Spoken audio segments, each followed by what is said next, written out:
Welcome back to my mental health and crime channel. My name is Huda London. This is the case of the Idaho quadruple murders. May the victims rest in peace. Condolence to their families.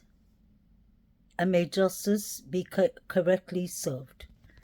Brian Christopher Koberger has been accused of 4 counts of murders and 1 count of burglary.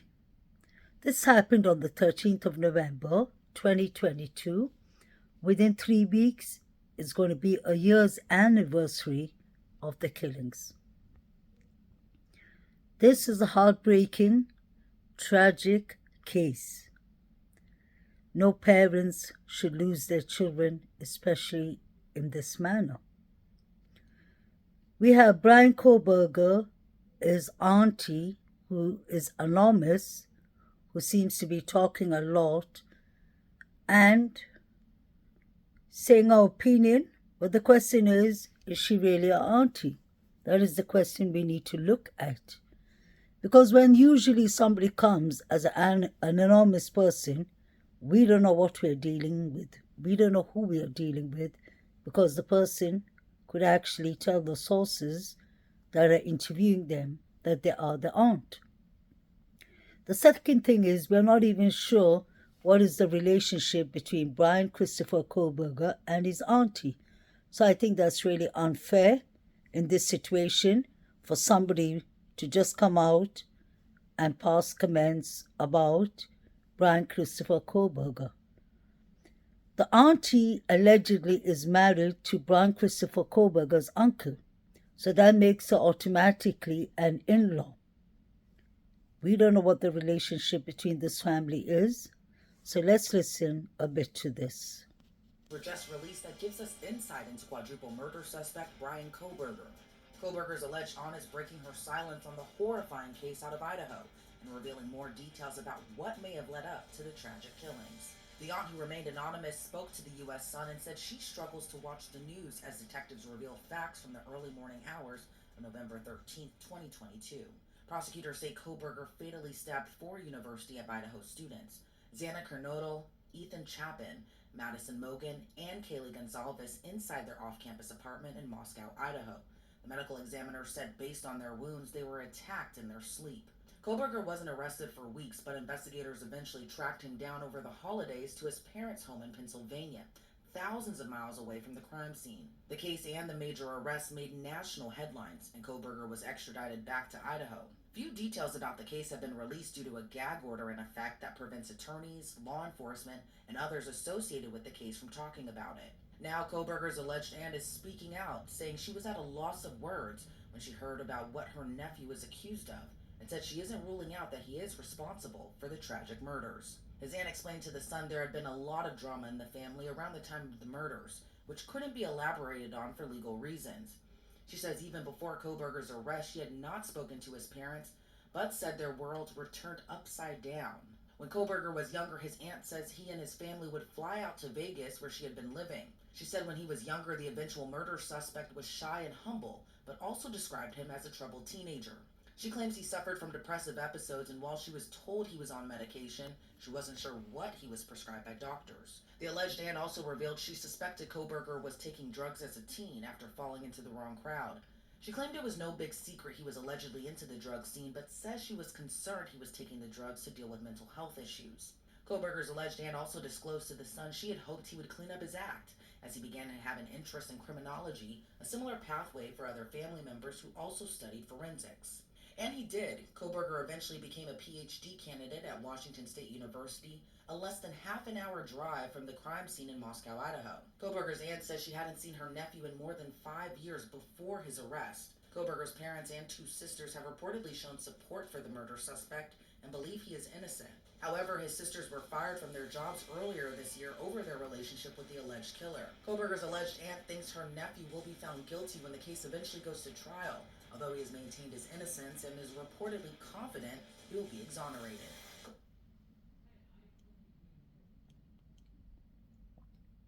It was no big secret he was.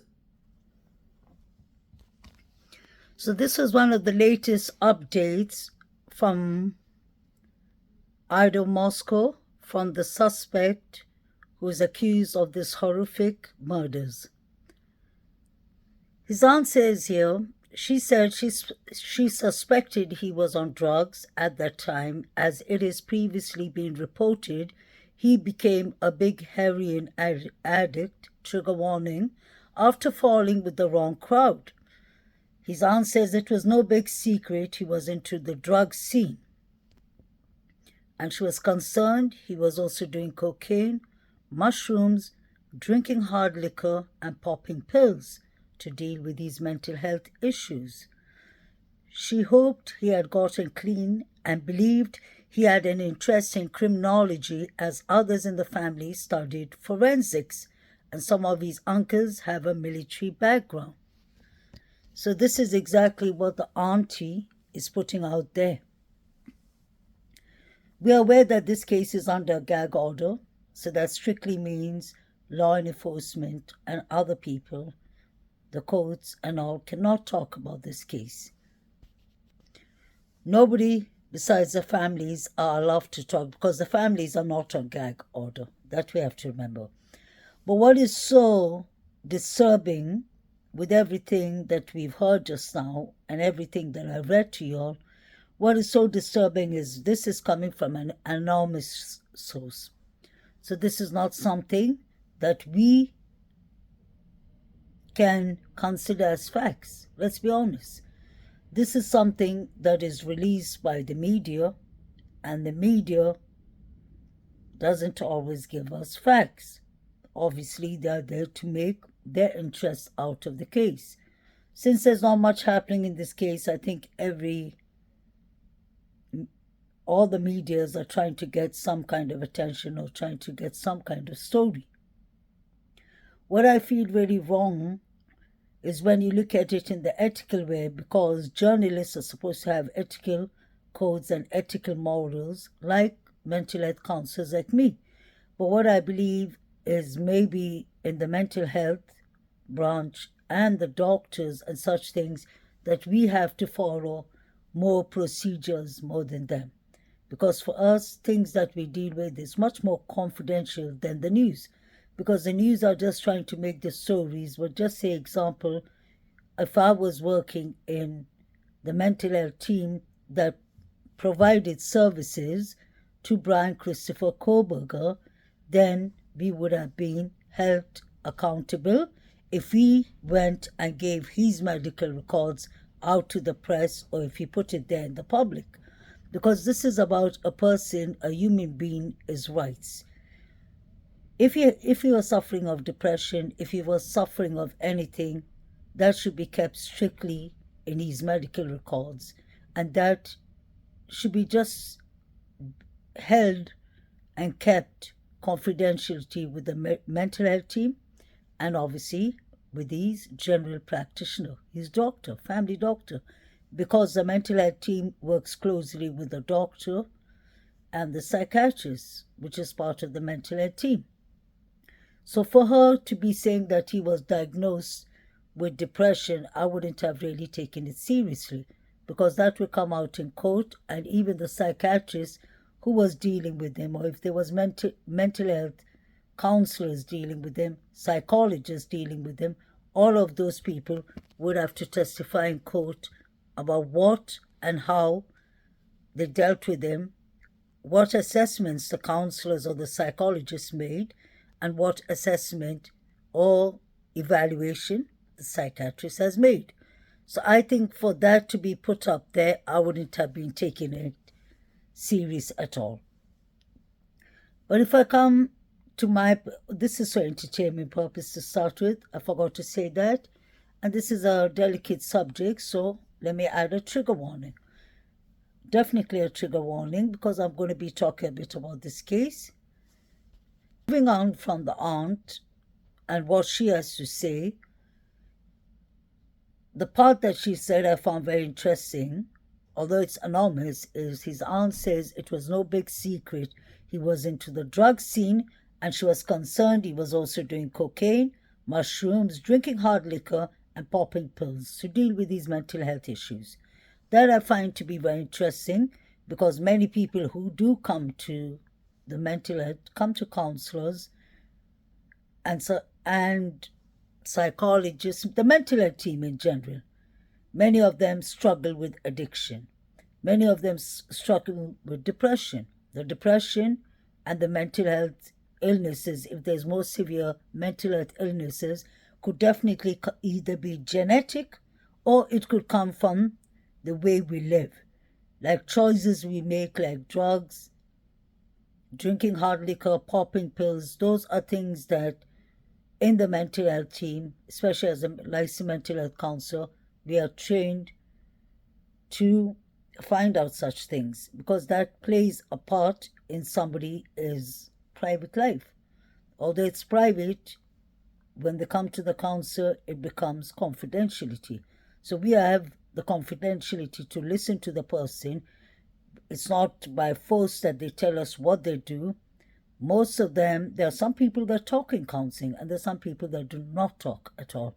There's some people that like to share what they're going through and what they're feeling and what they're doing in their free time and what they do to ease their pain.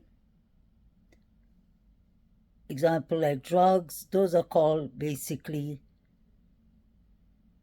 it's not a prescription, so it's a self-provided or self-choice habits. So I find it to be interesting because if he was on drugs and if he was on heavy drinking, it could have obviously changed the way he adapts with things, the way he thinks. And if he had something more severe, just say like schizophrenia, bipolar, whatsoever, such things actually really interest me because those things can bring, if he's not using his medication regularly and is not on therapy, he could turn to serious drugs that can actually, if he has, example, it's just an example, if he has bipolar or what's it called, bipolar 1 or schizophrenia, and just say he was on drinking, drugs and all, that usually happens. He could have basically ended up in a psychosis. If he has a psychosis episode, it can lead into like kind of a blackout. We have seen that in many of the cases. The best case example that I always use is the case of Cash Gurnan in Texas. Most of us know that case. It was a sad case of the little 4-year-old boy who had a twin who was with Monica Sherrod in a house, and his father wasn't there. The father was supposed to be taking care of them, but Monica Sherrod was the one who was looking after the children for some reason. She had some young boys, plus her son is best friends, who would come around there, and one of them was Darlene Brown. Darlene Brown was suffering of schizophrenia. Apparently, allegedly, tried to kidnap another child. He walked into a house. He carried off a child who was sleeping. This happened in Texas. And the grandfather luckily stopped him. This became into a severe case because what happened is, in that case, I really believe the mental health team and law enforcement, this was in Harrison's County in Houston, sorry, not Texas. So what happened is that they put him in a psychiatrist ward. They assessed him, or they did an assessment for a couple of hours, and they released him. Now that is very dangerous for the society and dangerous for the 18-year-old boy, Darlene Brown.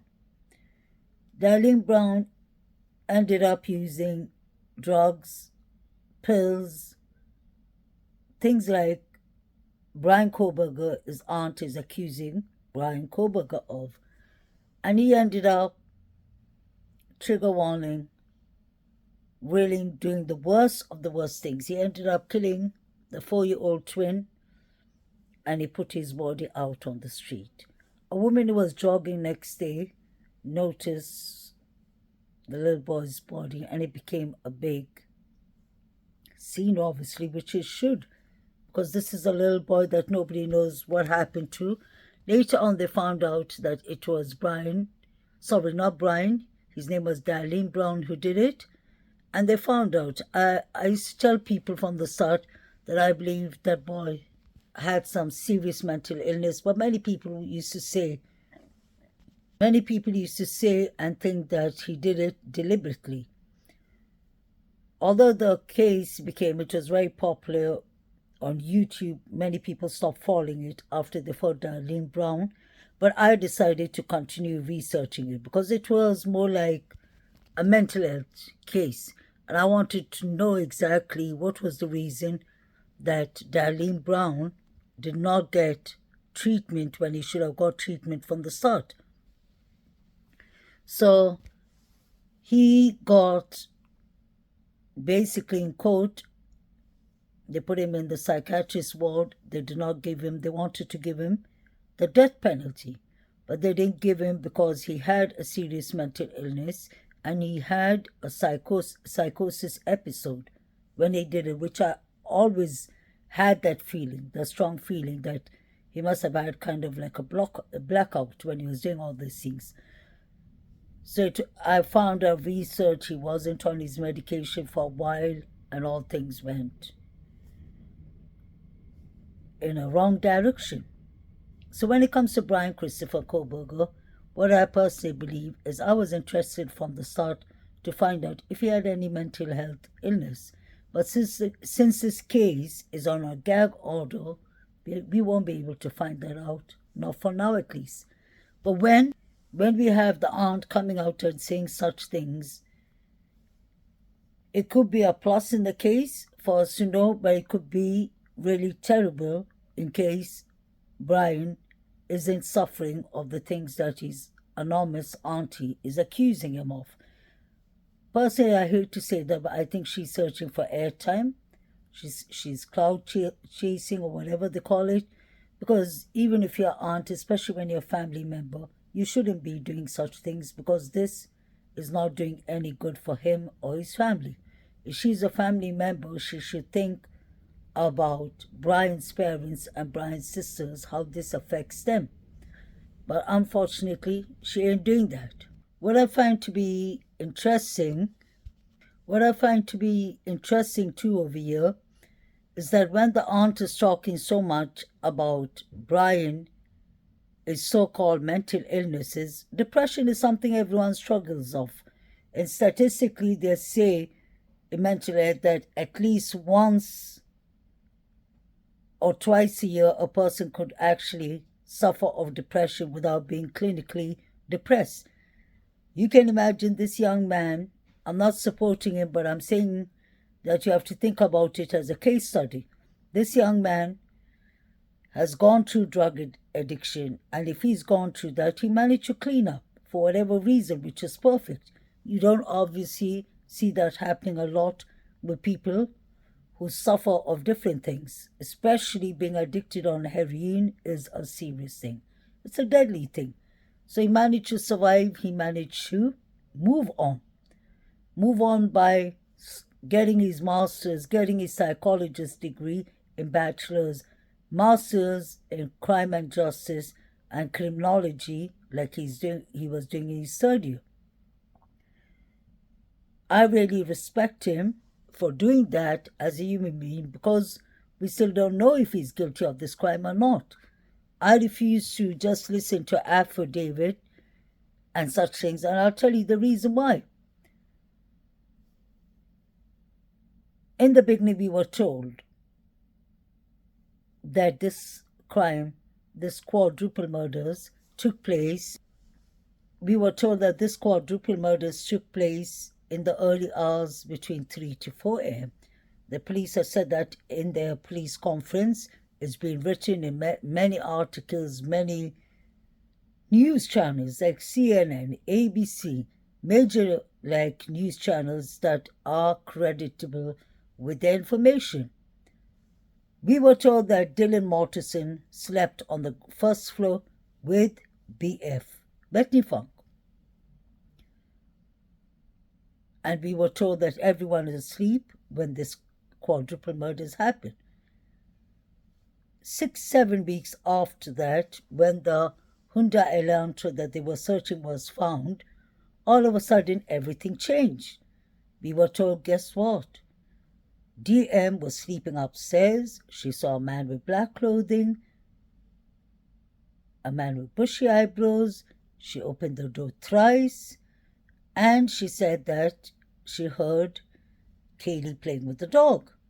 Then she said she heard Xana, like a cry of whimpering coming out from the room, and then she heard a man saying, "Don't worry, I'm here to help."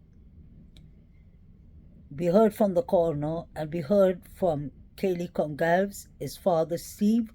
We've heard from Jeffrey Knodel, Xana's father, that Xana had defensive wounds.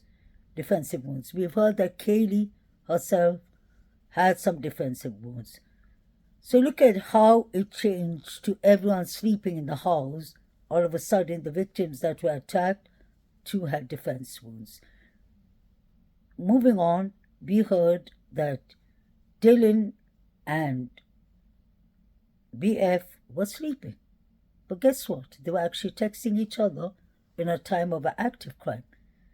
I do understand their situation. I can put myself in this situation, and if it is the truth, I would expect them to have called law enforcement right after this happened, because obviously they wouldn't want to go and interrupt a murder because they could be the next victims. But they did not. It took them 8 hours to contact the police, and that makes me obviously think of many things. And actually, I don't think it's only me, it's the whole world is wondering what is happening. What crime would take 8 hours for someone not to call the police? The officer Gundenson, one of the first officers on the scene, said that the place, that when he came in, there was a strong smell of red liquid, if you all know what I mean. So you can imagine, the girls are trying to tell us, the surviving roommates are trying to tell us they slept in a place that a bloody murder took place in. That doesn't make sense at all. Then I showed you all in the GRUB truck video, you see a black truck passing by at 3:01. We've seen DM taking pictures near a black truck, and she has the keys in her hand. So automatically my question is, who owned the black truck? Who was driving it so late at night? Because now that we've seen DM Dylan in the pictures with a black truck, it brings questions that we shouldn't be ignoring. And I don't understand why other creators are not asking the important questions, because I believe some of them have already made up their mind that it's Bryan Kohberger who did it. And the other ones who are starting to change their opinion, which is good, is not asking the right questions. Many people tell me, why are you so focused in the GRUB truck video? Why are you so focused in the Banfield video? Linda Lane is one video that I've watched a couple of times from many different creators. And I respect them all because everyone is trying to find more about what exactly happened. I never believed in the Linda Lane because Steve even debunked it, but I always had it in my thoughts. I've always thought, don't debunk that one because that could be really important. And I've seen many creators who are doing a wonderful work trying to figure this out, like Tommy Jude. I really respect him for trying, because I'm sure when people see figures and all, and you can't see the figures clear, people be wondering who they're trying to say, what is Tommy Jude trying to say, what is Bubbly Waters trying to say, and other creators. But I think what we are trying to say is what we can kind of see. And I do believe that it's like if everyone puts pieces together from different creators, like Tommy Jude, like me, I think we will come to a bigger picture and a bigger understanding of what exactly took place. Because when you look at it this way, there's things that we try to discuss about, even in the comment channel. There are things that, like, we don't have the facts. Nobody has the facts besides the police a lot, and they're not allowed to talk about it. Everything's on a gag order. But when there are things that is right in front of our face that we can't avoid, like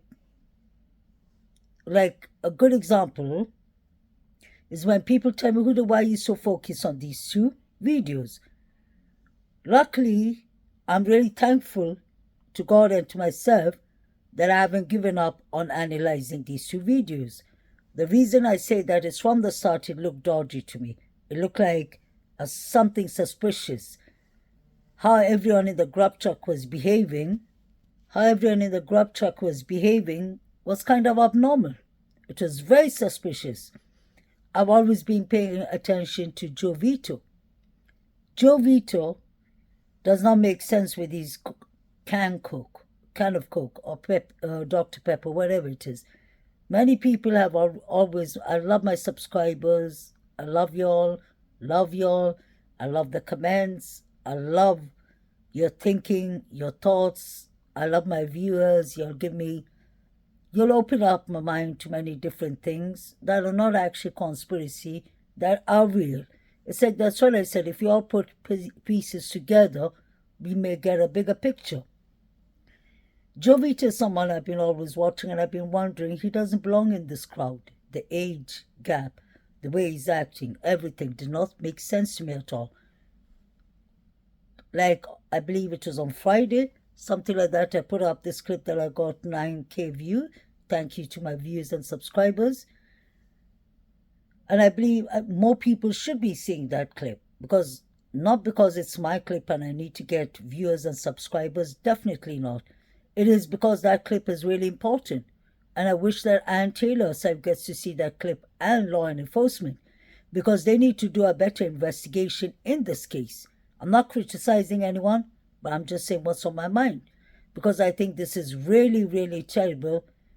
These children, these youngsters, these 4 victims did not die in their sleep. These young victims were brutally murdered.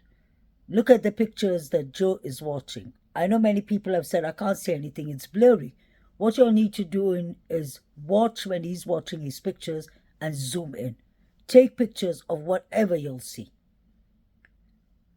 If you'll have the skills to, or if you'll have anyone who's good in technology and in like finding these pictures, trying to find a data expert maybe, or someone like that, a technician, would clearly see what I'm looking at.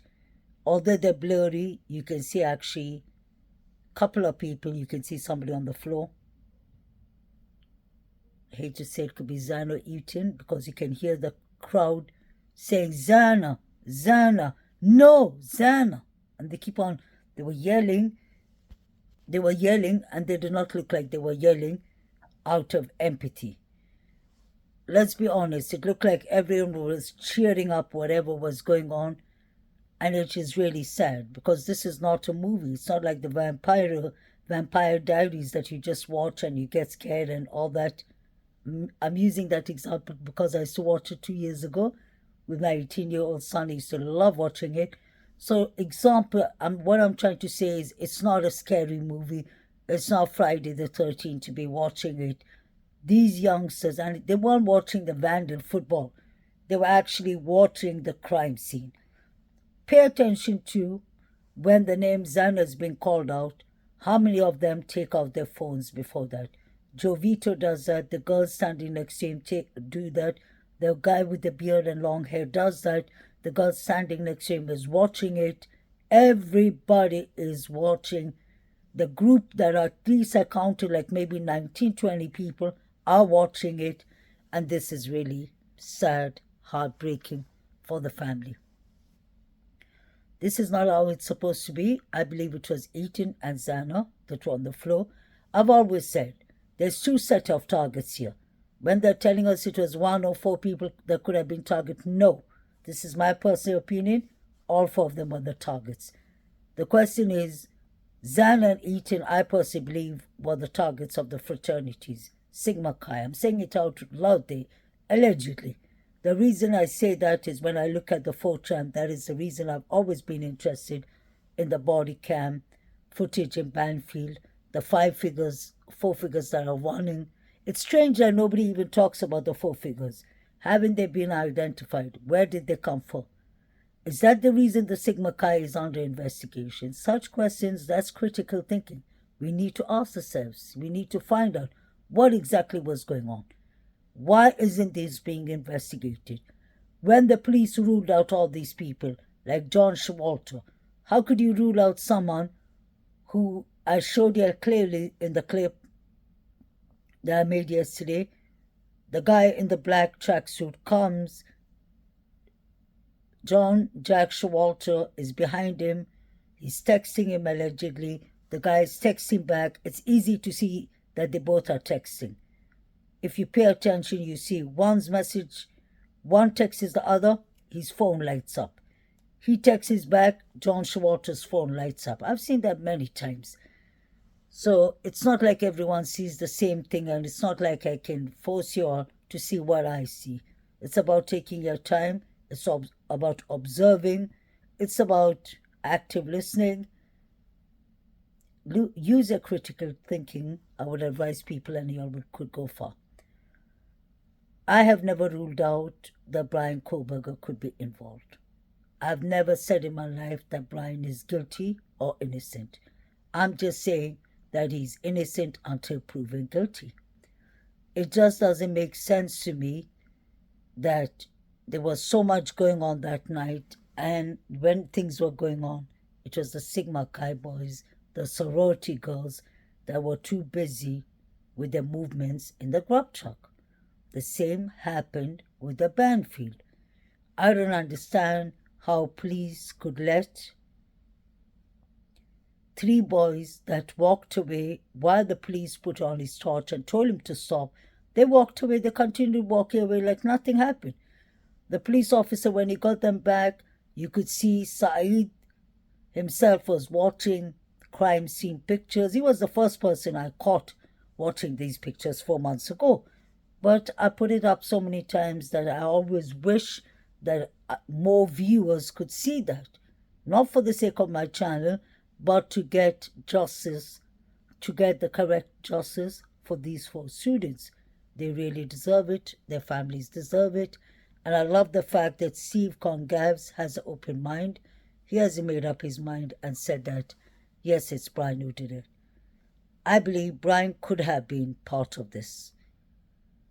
That you have to keep an open mind about. He could have been a part of it because allegedly he said that when he was caught in Pennsylvania, according to Brian Enton, News Nation, I don't know where they get those sources from, but they said that he said, have the others been caught?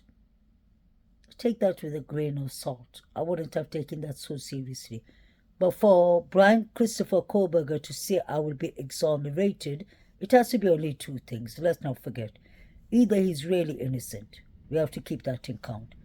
Or either he thinks he's a genius and that his criminology, either he's a genius and he thinks that his criminology and learning about the crime scene and all could actually exonerate him. It's one of the 2. The only doubt I have about Brian Koberger is that his alibi sucks. Although he could be driving there for whatever reason, buying drugs like his aunt allegedly said, popping pills like his aunt says, or if he has depression or mental health issues that only the mental health team would know of, and his doctor, like I said before, and his family. Unless it's that, I really don't see a motive of Brian Koberger. I don't see a motive of Brian Koberger doing this. And if he did it not by himself, others were involved definitely. I would have thought that because of the 4chan picture article, I wouldn't be actually surprised if the Sigma Chi boys asked Brian Koberger to act along with them to do these horrific crimes. That is one part of my thinking and my thoughts. The second part is for him to say he'll be exonerated. I wonder if he was actually dating. I know this is far-fetched. He could have been dating BF. He could have been dating DM. He could have been friends with one of them, and they framed him. I don't have any issue with Brian Koberger actually driving there at 4:15, but my issue is the crimes did not happen at that time. The reason I say that is we heard clearly at 2:55 and 44 seconds, I believe, somebody saying, stop it, or actually stop it, stop. And it was a female. Could it have come from the house? Very possible. Could it have come from Linda Lane? Very possible, but I don't think it came from Linda Lane. The reason I don't believe it came from Linda Lane is because the police were standing near the car, and Linda Lane is just, it's not that far from it, so they could have heard it clearly. But whoever was yelling, stop it, it could have come from the Sigma Chi itself. We don't know what happened to Eaton and Zano, let's not forget. The police were asking people from the start if they saw Eaton and Zano and what their time was like. They could have been snatched from the way, Eaton and Zano. They could have been abducted and taken somewhere else. They could have been tortured because the pictures, I hate to say that, trigger warning, looks like something was happened to them, which wasn't. Oh my God, that was sad and that was irreversible. I believe this is many college students who are involved. BK could have been involved. But I think if BK was involved, they could have promised him drugs or something, and they could have put the blame on him. That is what I'm starting to believe. But when BK says that he'll be exonerated, there's a very good chance that he did not do this. This all started from, if you ask me, like I said, there was 2 targets, so I'll tell you what I think. Zan and Eaton was the target of, what's it called? The 4chan. David Lott, David Berry, whatever their names are. It was mentioned that one of them's father or mother has a cleaning company. The 8 hours cleaning could have been done by a professional. I'm not accusing anyone, just my thoughts, speculations, entertainment purpose only. They had 3 targets, so I believe the Sigma Chi boys could have been definitely involved because they had Maddie. They even said Jake Rogan was his name. Rogan is going to act like this, like the sad, heartbroken boyfriend, and he's going to give a speech of his own, which actually happened. But then it doesn't mean Rogan was involved. But if it's the Sigma boys who did it, Rogan knew about it. The 3 Jacks knew about it. Let's come back to Jack D. Jack D seems to be very popular on YouTube. I've noticed many people love to defend him. I don't defend the 2 Jacks. Because let's not forget, Kaylee and Maddie, let's put Zan and Eaton aside. I believe they were a hit target from the Sigma Chi boys. These 2 victims, I believe, was a hit and target from the people of the Corner Club, whether it involved drugs or anything else, or jealousy. Jack D had a lot to lose. Jack D would have lost his dog because Kaylee was taking the dog. Jack D would have lost the woman he loves. He's been with Kaylee for 5 years. I showed earlier he was following Kaylee on Instagram. He was saying, I love you. She wasn't replying back. Jealousy is a dangerous thing. We all know that. We've seen enough crimes where husbands, partners, boyfriends, girlfriends kill their partner.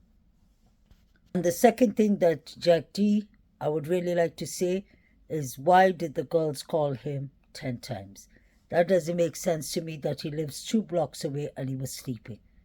He could have jumped out of his window without anyone knowing. So when it comes to Jack D, I would have definitely, personally, I would never rule out Jack D.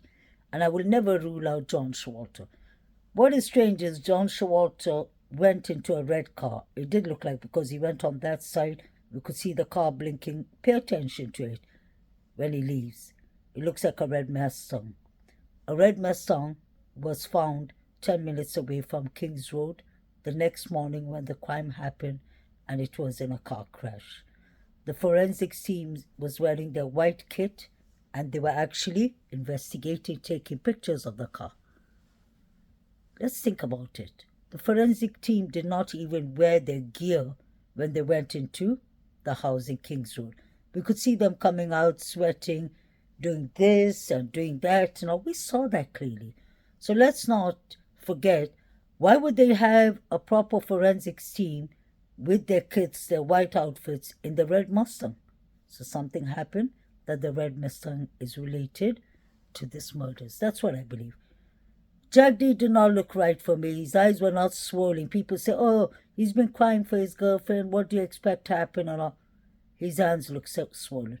His face looked swollen. He looked like he had a fight with Mike Tyson, if you ask me. Jack D, I would never rule out because the girls were calling Jack D. What is strange is when we heard, stop it, stop, was 3 minutes after the last call was made to Jack D.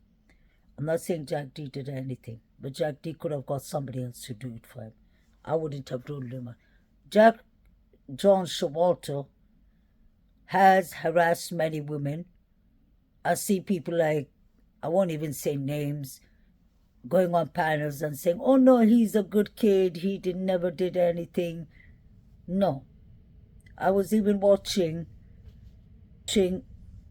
a person going up on a panel and saying, no, he didn't harass the girls that night. He's a good kid. She knows somebody in Idaho who told her that he's a good kid. I would personally believe somebody in Boise, Idaho, who knows it. I would personally believe somebody in Boise, Idaho, who knows Jack John Showalter, has worked with him and said that she had to slap him to get him out of her way.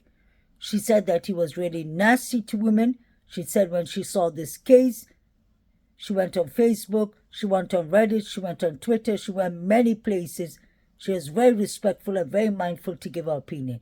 She said that me and my friend knows Jack John Showalter from Boise. We worked in the same restaurant. He was always really rude to women. He used to harass women. She said he wouldn't get out of my way. He came right into my face. That is one thing. Second thing, he's been thrown out of Delta Tau Delt, I believe, one of the fraternities, for exactly the same behavior. Harassing women, throwing animals. So, when we hear that the dog, I forgot his name, Buddy was his name, who was skinned, sometimes I wonder if that was John Showalter, because he has this nasty habit of throwing coyotes. That's what I heard allegedly, of throwing dead animals in front of the sororities and the fraternities. He got kicked out. He has rich parents with influence. What did they do? The parents put him in Queens Road, a minute away from the girl's house. You could see the anger. He flew his arms when they left. Like, how could Married and Kaylee leave without me? He had a lot of tension in him. His behaviors remind me of an antisocial personality disorder, a real narcissistic who seems to be always bullying and harassing females, and that is not a very good sign. We've seen Showalter with K-bar knives. People have said that he loves to finish an animal from the inside to the outside, trigger warning. So you can imagine he's a person who's skilled in K-bar knives. That is the reason I'm looking deeper. The more I look deeper into it, it looks like it's a college, fraternity, Greek lifestyle. I really believe Kim. Kim, if you're there, hello, Kim. You should get to the point when you're telling your stories where I really respect you and I believe you. She's a mother who did actually, her daughters told all these things. And I really believe her because we saw Kaylee's friend said clearly in ABC News when she was crying, she said, it was at 10 a.m. Okay? 10 a.m., people knew. We've heard people saying 9 a.m. So if these people knew at 9 a.m. and 10 a.m., these were the times the crime scene was being cleaned up. Let's not lie to ourselves. The crime scene was cleaned up. I personally do not believe anything that the surviving roommates have to say. I was always giving them a chance, but now that we know that they were texting each other, it makes it worse. That is really, really lack of empathy. They should have been, I don't know, their case shouldn't be on gag orders. I hope we get the truth, and I hope the charges come to whoever's involved. Even the surviving roommates, that doesn't give them a right by law not to tell the police, because the police could have stopped what was happening. I don't understand why the police didn't stop all the parties that were happening from the start. Something was going on in that house. Not only parties, there was a cab driver who said that drugs were, when people wanted drugs, trigger warning, he used to drive them to the house. It's not the same driver that drove the girls home, but it was another cab driver. So if this has been going on in the house, we've seen Emma Bailey there. If this has been going on in the house, how come Idaho police did not stop it? You saw clearly the police was warning the students, saying, oh, if this goes on, then we will have to tell the dean of the college. Why do you need to tell the dean? Go get a warrant and go into the house and find out why the parties were happening so much. Because this was a body cam after body cam, we've seen the police going into the house. At least 3 to 4 body cams. How about the ones we haven't seen? What was going on in this house? At the start, they said the house was the target. Then they said, no, the residents were the target. Then they said, guess what? Nobody's the target. We hear at the start, everyone was sleeping. Then we hear, guess what? They weren't sleeping. There's defense wounds. So we heard even Steve saying that these girls fought for their life. It was loud upstairs and all. We even know Dylan said herself. She opened the room and she cried out. She yelled at them and said, keep the party down, keep it down. So there were actually people in the house, and that means more than one person. That's why I don't believe it's Brian Koberger, unless he's involved. But I don't think he did it by himself. There were people, many people, and I think, honestly, it was the students. I don't understand how BK could be involved, but if he was involved, it is possible because of drugs. If his auntie's telling the truth, that's what I always thought, that BK could have gone there to purchase drugs, and then the blame was on him. If that makes sense. The GRUB truck video, all the people who were there, their phones should have been taken, investigated. I can't believe that the police are saying, and the detectives, that they saw the GRUB truck video and nothing was going on. Everything was going on there. The BANDFIELD video, everything was going on there. Saeed's phone should be taken. Jovita's phone should be taken. All their phones should be taken and checked. Because the forensics team and the data engineers can actually contact the providers of the phone and get back everything, even if they deleted it. If it was a live stream, the police need to go and find out and charge these people, take them to court. Inan Hash is saying that he knows everything. He's saying not that he knows everything, he's saying he heard screams. He said that if it was me, I would have gone from the backside. He said that everyone's doors and windows are unlocked. Look at all the things that we have here. And then we have Brent Kopacker. We don't know if he's involved. I know that he's done his service for the militaries, but that doesn't mean that we can't try and find out what was his case about. Apparently, allegedly, it was said that his roommates were going to turn him in because they thought that he was involved in the quadruple. Now there we have a military man who could have actually done 4 people quickly. But I don't believe that Brent Kopacker is involved. The more deeper I dig into this case, I think it was these students. I think it was the Greek lifestyle. I think that they were out for Xana and Eaton. I believe they got them first. And then I believe the people who got Kaylee and Maddie had to do with John Short. It had to do with the guy with the black tracksuit. And the last thing is those 2 guys who were acting fishy, who were pretending that they weren't together. The guy that I said threw his food, he did. If you pay attention, he has a box of macaroni with cheese in his hand. When he passes the trash, the guy is swinging his arms. He has nothing in his arms. Why was he waiting for food so long? And he was paying attention to Kaylee and Maddie. He was staring literally at them. He and the other guy was pretending they don't even know them. And sometimes I wonder if this had to do with revenge for Hannah Clee, who was allegedly bullied by Maddie, like they said. May she rest in peace. Could these two boys be one of the brothers? Please like, share, and subscribe. And I hope we get justice for these students.